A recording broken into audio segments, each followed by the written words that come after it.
Disclaimer: anxiety has no face, race, or gender. So let's all show compassion to those around us and become educated for our loved ones.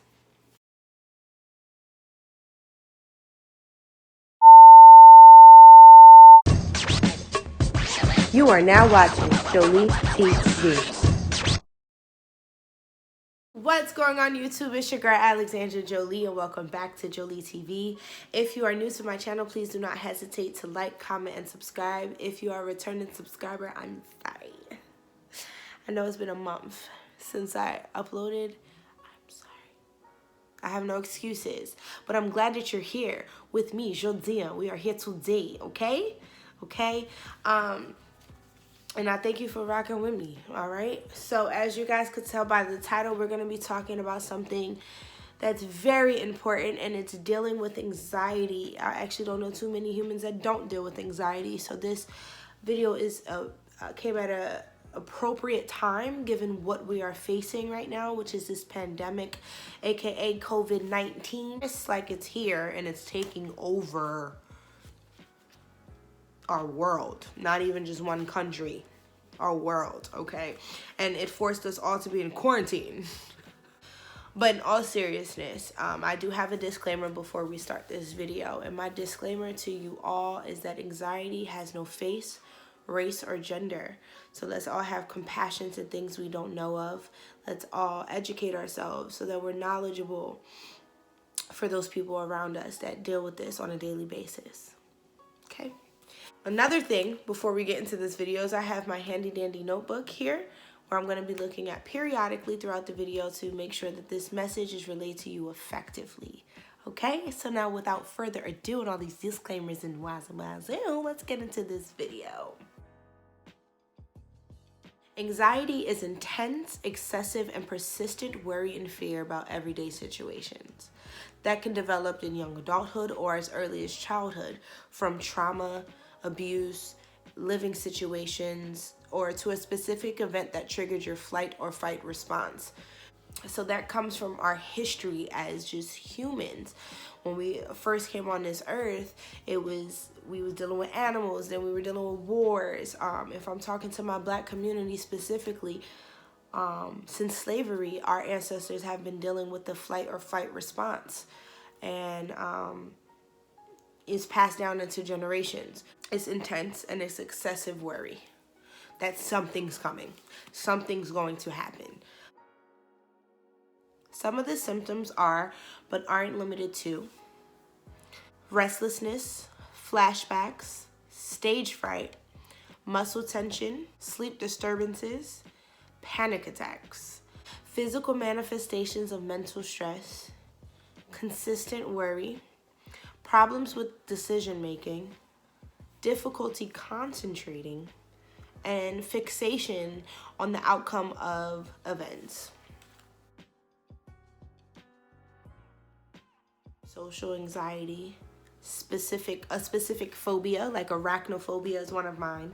I am petrified of spiders. Like I legitimately, if I see a daddy long legs, I don't care how small they are, I'm gonna be a little scared. I'm gonna be scared. Y'all gonna see it's a 5'8", 9 female in the corner because the daddy long leg is sitting there looking at me. I just don't have time for it. I really do have arachnophobia.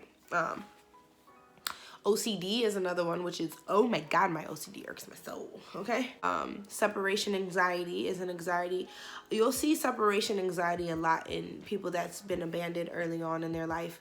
Or puppies. Puppies are a perfect example of separation anxiety. If you had a Shih Tzu, a Yorkie, or any lap dog, they have the worst type of separation anxiety, bro. You leave the house, it's over. It's over. They felt like you just abandoned them for life. And it, you know, for dogs, it probably may very well be life for them because their years are long. But that's what separation anxiety looks like, okay? Post-traumatic disorder, PTSD. Panic disorder. Panic disorder obviously sounds like what it is.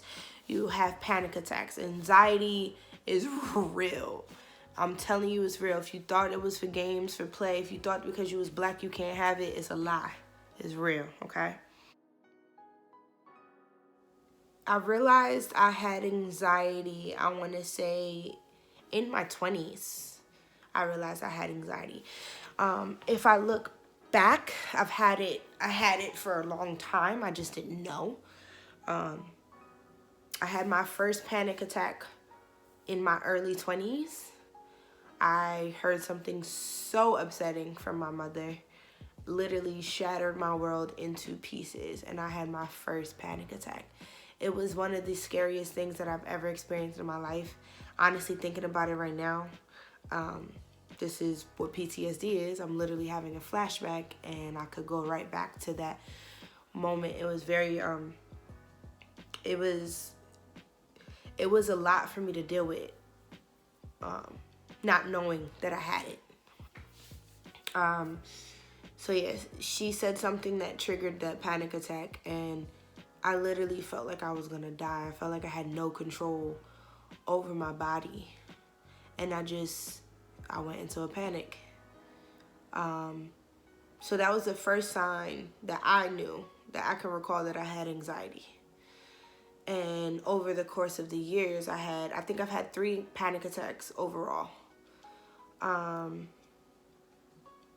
The second one I don't remember too much, but I definitely remember the last one I had. I had 4. So the third one that I had was a really big one. And my best friend had to come pick me up in the middle of 6th Street, downtown Camden. Because I was in shambles. Now the fourth and last one that I did have, this anxiety attack, felt like it was more manageable. This panic attack was more manageable. And I think it's because I've done the work and I've learned what anxiety is, how to pinpoint it, how to cope with it. When this panic attack came in, I had the tools to help me fight through it. I don't remember what triggered this panic attack. I just remember it happening, and I was literally in the middle of babysitting my godsons. They were sleeping, thank God. But I was in the middle of babysitting them, and I started panicking, and I started doing yoga. Yoga has been my saving grace when it comes to my mind. Yoga has helped me so much. So as soon as I felt my heart beating fast and I was starting to get that, okay, and nobody was there. These are babies I'm watching, so it's nothing that, they can do for me. I literally just started stretching. Because in yoga, in that practice, it's nothing but breathing. And people that have anxiety attacks, I'm telling you now, breathing really helps. It really settles your mind, okay? So that's just a little background on my panic attacks. I could definitely say that my anxiety has come on since early childhood. I have experienced a lot of trauma, a lot of pain, a lot of abuse, mentally, physically, spiritually. And of course, when you become an adult, you begin to repeat the hurt that you need to heal. So I just kept piling on my anxiety pile, because I ain't know no better, right? So that's why I'm here talking to you. What's in your control? Because one thing about anxiety too, it makes you feel like you have lost control of everything, right? So what can you do? You could practice mindfulness. Mindfulness is paying attention to the present moment without judgment. So how do you do that, Alex? That don't even make sense. The first time I was introduced into mindfulness was in my world's religion class, and we had a mindfulness teacher come in, and he literally had us close our eyes, focus on our breathing, and connect to every part of our body. So take a deep breath in to the top of your head. So you want to focus your mind to the top of your head. When you breathe in, when you let it out, start traveling through your body. Breathe through your cheeks, breathe through your neck, breathe through your arms. That's mindfulness, just paying attention to that moment. In that moment, you're breathing and your body is functioning from head to toe. So focus on that. If you are, for example, eating an orange, instead of eating the orange just to eat mindfully, where you take a bite of the orange, smell the orange, feel the spritz of the mist from the citrus hitting your face. Just pay attention to that orange, how it feels in your hands. That's mindfulness. Paying attention to your present moment without judgment, okay? Without distractions. So that's one thing that you can do. Another thing that you can do is grounding for my spiritual people and non-spiritual people, because you could do this too. Grounding is a big thing in the spiritual community because why? It keeps you connected to the earth. It keeps you centered. Grounding is another tool that helps you focus on the present and the external world instead of the past and the internal world, right? So grounding kind of takes you out yourself and puts you in the moment, right? In other words, grounding refocuses the senses from the then and there to the here and now. You ever heard of tree huggers? That's a real thing. I hug trees, y'all. I'm that black lady in the park hugging trees. I'm telling you right now. When I need to get grounded, I'm like, oh, hug the tree, okay? Hug trees. Go sit next to, you don't want to be that extreme? Go sit next to a body of water. In almost every town, city, there's some type of body of water. Go sit there and breathe. Breathing is so essential. It's so beneficial to people that deal with anxiety. Breathe, baby, breathe. Now, I've been talked about mindfulness and grounding. They both incorporate breathing, right? So breathing techniques, what are some? I will definitely give you 2 breathing techniques that I use. One of them is the 4-7-8 rule. You breathe in for 4 through your nostrils, hold for 7, and release for 8 very slowly. And I'm going to demonstrate that for you right now. Okay, so breathe in for 4.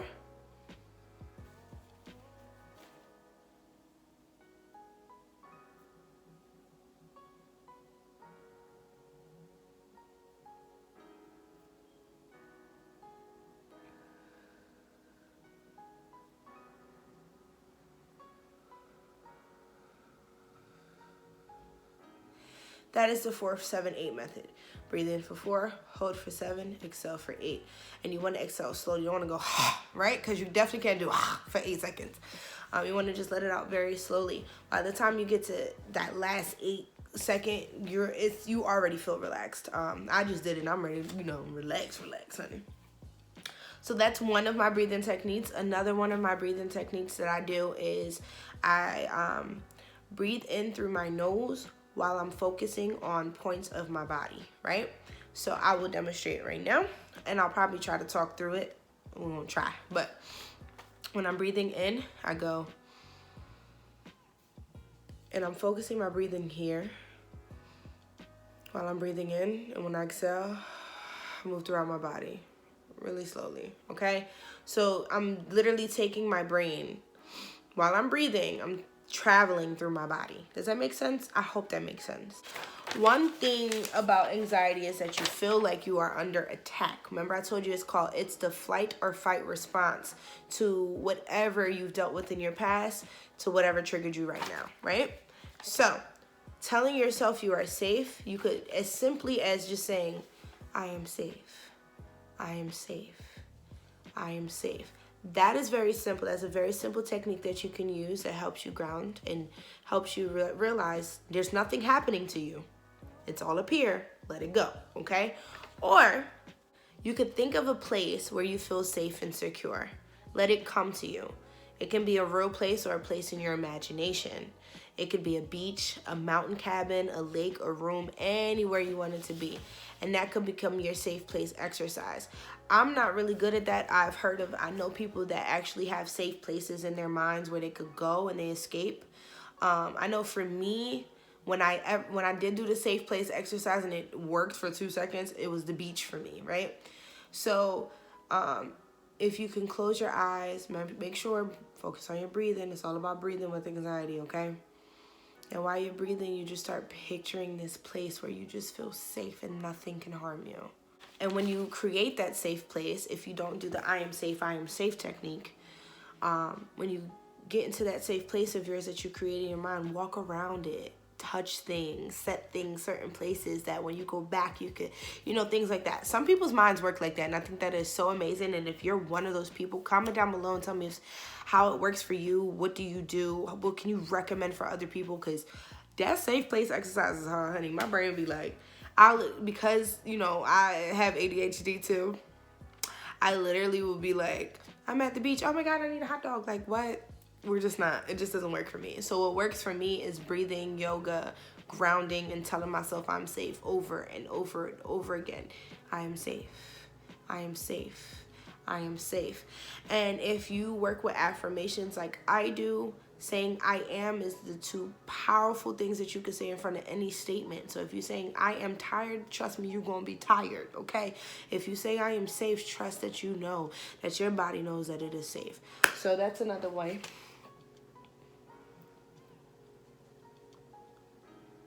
Occupy your mind. If you are feeling like this is a high anxiety day, do things to occupy your mind. Write, cook, go for a walk, watch TV, do something. Don't just sit there. Don't sit in it. I'm telling you right now, if you feel like anxiety is happening, do not sit there and wait for it to attack you. Just don't, because that's counterproductive. That just doesn't, don't do that. Yoga. I talked about this. I touched on it briefly. Yoga is such a beautiful practice. It centers you. It calms you. It aligns you. It opens up these chakras, honey, chakras, whatever, how you ever call them, chakras, whatever. It does that. Yoga is a very beautiful thing. It makes you move slower than what we're used to, especially here in America. We do not know how to chill out. This quarantine got us chilling now. Coronavirus. Exercise. So if you don't want to do yoga, because a lot of people don't like to stretch, it's fine, cool, whatever, because I'm biased. Yoga is everything. But exercise. Lift some weights. Hit some squats. Go in. I know HIIT cardio is bomb for people with anxiety. Something that's high intensity that will get you like your heart pumping and stuff, that's really good for people with anxiety. Phone a friend. If you feel like you're under attack with this anxiety thing, call somebody, y'all. You know, one thing that anxiety can do to you is make you feel like you have nobody there. But it's just a feeling, because I'm pretty sure you do. Even if there's nobody physically there, you have the Most High, God, Allah, whatever you call your higher power. Go into prayer. Phone a friend, okay? I thank God that I have my tribe around me that I do, because I could call on anybody and they got me. You know what I'm saying? But for a while, I couldn't call them because inside I'm like, I'm doing too much. Am I irritating them? Like, I'm going to be annoying. Like, they got their own problems. Anxiety would do that to you, okay? Don't let it. One thing about dealing with anxiety that I want to share with you all is that it does not have control over you, no matter how strong that feeling feels. Like I told you guys, my last anxiety attack, or my last panic attack that I had, I stretched through it. I was breathing through it, and I got over it like that. Usually, my first 3 panic attacks that I had, I couldn't come back from it. Like, I would have it for what felt like hours, and then for days after that, I'm a zombie. You know what I'm saying? Because I'm just like, how can something just take me like that, you know? So those techniques, those things that I told you guys to practice those. That is how you deal with anxiety. You overcome it. You tackle it. You put some tools in your tool belt that you can be equipped, that if it does attack you, you're good. And understand that, guys, I know the world is in a big pandemic right now. I know that. And for some of us, this is probably going to be the most difficult time in our lives. Especially, like, y'all, I just moved out. I lost my job because of this thing. You know, I don't have people that I could call on and be like, I need my bills paid, blah, blah, blah. So, of course, this could trigger my anxiety. But one thing that I know is trouble don't last always, okay? This ain't going to last forever, and you are okay. Even if you feel like you're not okay, I promise you okay. God don't put nothing on you that you can't handle. And that's real rap raw. So during this pandemic, guys, try your hardest to breathe through it.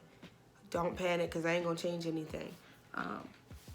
And I'm going to leave you guys with this. Worrying means you suffer twice. So let it go. And with love, guys, Alexandra Joli. I'm out.